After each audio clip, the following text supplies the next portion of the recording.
Hello and welcome to another episode of Piano TV. I'm Allysia, your host, and today we are going to take a look at I wasn't going to say composer. She's not a composer. Usually we talk about composers on this channel, but I thought it would be fun to highlight a really well-known and recently well-known performer named Valentina Lisitsa. Now, recently we did a video on Glenn Gould, who was an amazing Bach recording legend, but he's been dead quite a while. So I thought it would be fun to discuss a performer who is alive and well, whose career is relatively recent. And yeah, we're gonna talk about her life, her playing style, some controversies, and some albums that you might wanna check out. So let's get started.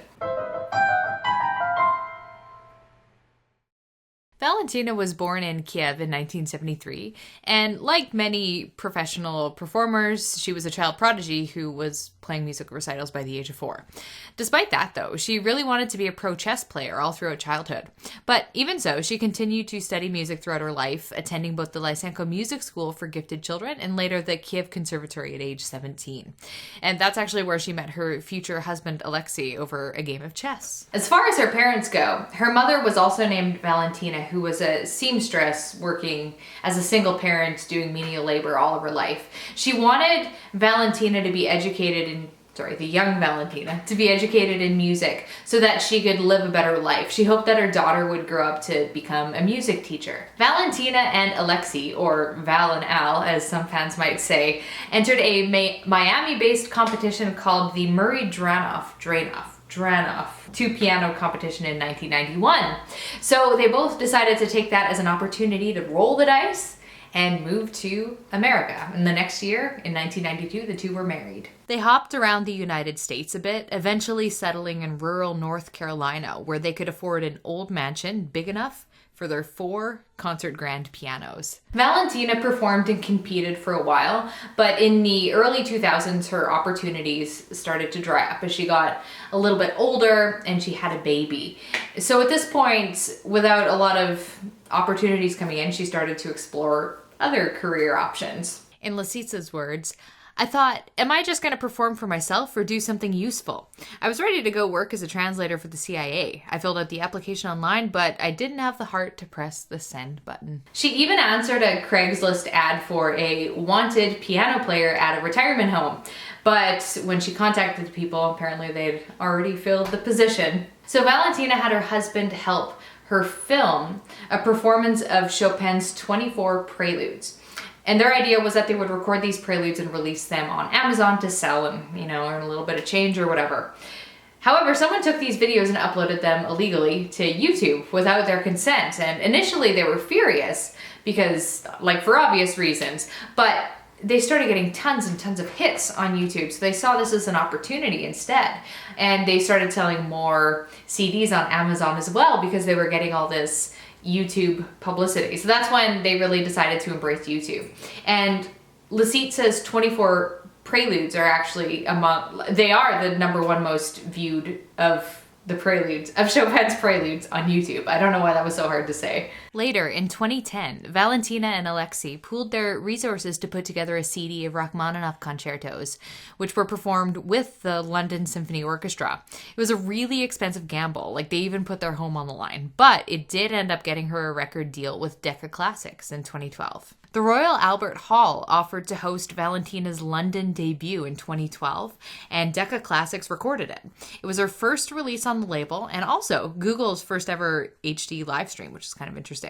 And by this point, Valentina had over 50 million YouTube views. She has since performed in many reputable and renowned venues all over the world, including Carnegie Hall and the Royal Albert Hall, among many others. In addition to performing and publishing, she also does online recitals and live streams of her practice. So one time she tried during the World Cup to live stream her piano practice. This is 12 hours a day of practice. She was thinking a few people might tune in, but apparently 16,000 people watched her practice, which is crazy. Now for the controversial part. Valentina Lisitsa is one of a high amount of celebrities whose Twitter feed has caused them to get into some amount of trouble.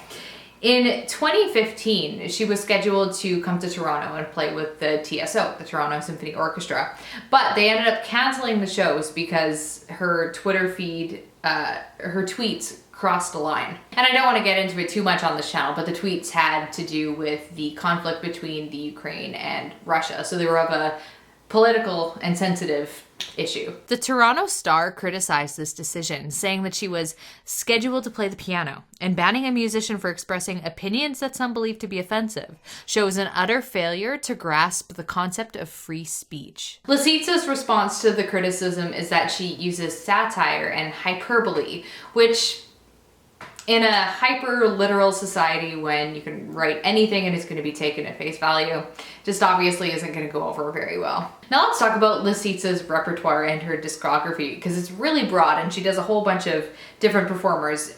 Where I find she really excels is with romantic music, such as late Beethoven and Liszt and Chopin and Rachmaninoff. All of those are among her like top. In addition to the obvious romantic guys, she's also performed and recorded Mozart and Shostakovich, and even more modern composers like Michael Nyman and Philip Glass. What I find really crazy is that she can play over 40 concertos. She has over 40 concertos in her repertoire. And concertos, as you know, are really long and difficult and complicated. They're pieces that are specifically meant to show off the virtuosity of a performer. In Lisitsa's relatively new career, she's already made quite the smattering of recordings. We already talked about the recording of her Albert Hall recital, as well as the Rachmaninoff concerto she bet her career on.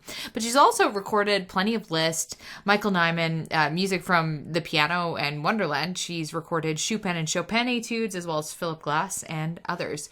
She's also recorded a couple albums of duets with her husband Alexei, and has recorded and performed with the renowned violinist Hilary Hahn. So what about Lisitsa as a performer? Well, interestingly, maybe, she was a really shy child, and even as an adult hated and hates to, stand up and talk in front of people. But she doesn't consider standing up on stage and talking to be in the same ballpark as sitting on stage and playing the piano. She says that when she plays, she doesn't sense people, and so it doesn't inspire the same fear. Now, in terms of composers that she plays, she would love to add more Mozart to her repertoire, but she says she'll avoid Bach until later in my life when I grow up. For now, my brain is running around too much in all directions. Things I learned, Bach is grown-up music. According to Ivan Hewitt from the Daily Telegraph, Lisitsa is a serious artist. Her essential attribute is a fevered urgency, an almost desperate desire to suck the expressive marrow from a piece. Another journalist, Robert Everett Green of the Globe and Mail, says, Lisitsa plays the piece as if the outcome were a matter of life or death. She may be the most exciting pianist you've never heard of. And then her own perspective on performing. She says, I'm nothing but a conduit. The music goes through my ears, my fingers. Composer is God. Composer creates music. We're performers. We're just passing it on. My personal perspective on her playing is that she has a really fluid quality to her playing and it has remarkable control. Most of the comparisons that I try to make regarding her playing involve water. Like her fingers, like when you watch them move, they look like water. I don't know if that makes sense. There's a delicacy to the way that she plays, even when she's playing like a full throttle fortissimo. It somehow still comes across as clean and never overdone, which is really easy to do with romantic music. It's easy to take a romantic composition by someone like Chopin and just I don't know, this is me overdoing it. But she's able to pull out a lot of subtle nuance and emotion from a piece without having it feel like just sappy or sentimental. And that is all for today's video on Valentina Lisitsa. I hope you enjoyed this performer spotlight. I don't know, whenever I'm like finished a video, I pull up my knee and it's like, okay guys, we're getting casual. It's the end of the video. I don't know. I don't know if you've noticed it, but I've noticed it like the last couple weeks. It's a weird thing. If you enjoyed this performer spotlight, be sure to check out the one we did on Glenn Gould as well. He was a really interesting performer and also a Canadian. It's a little bit of, this is me waving a Canada flag, a little bit of Canada pride.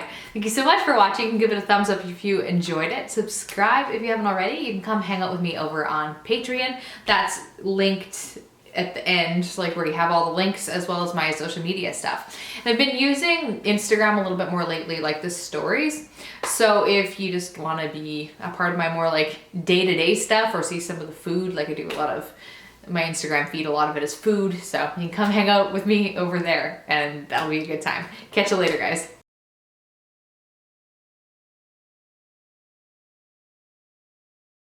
including Carnegie Hall, David Geffen Hall, Benaroya Hall, Musikverein, and Royal Albert Hall. I really didn't look up the pronunciation of these.